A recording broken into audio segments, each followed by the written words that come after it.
¿Usted ya visitó la feria Consume Local en el Zócalo capitalino? Acompáñeme. Los sabores de alimentos típicos del país llegan al Zócalo de la ciudad. Tlayudas, mole, empanadas de nopal, panes de elote, tamales triqui son algunos de los productos que se pueden encontrar aquí. La campaña Consume Local tiene la finalidad de comercializar y promover productos provenientes de las 7 delegaciones rurales de la Ciudad de México y ha sido visitada por más de 160,000 capitalinos, turistas nacionales y extranjeros en lo que va de la semana. La acción del gobierno es muy buena para poner mercado para nuestros productos. Yo hablo de Milpalta, pero están las 7 delegaciones rurales de la Ciudad de México. Hasta aquí han llegado más de 500 productores de las distintas delegaciones.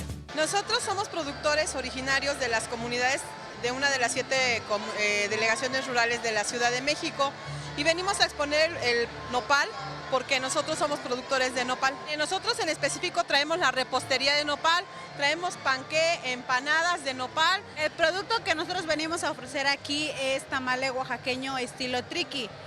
Como sabemos hay muchos tipos de tamale oaxaqueño, pero nosotros aquí tratamos de adaptarnos aquí a lo que es la ciudad.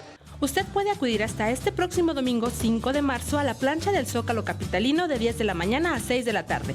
Con imágenes de Manuel Hernández, Erika Sandoval, 21 Noticias.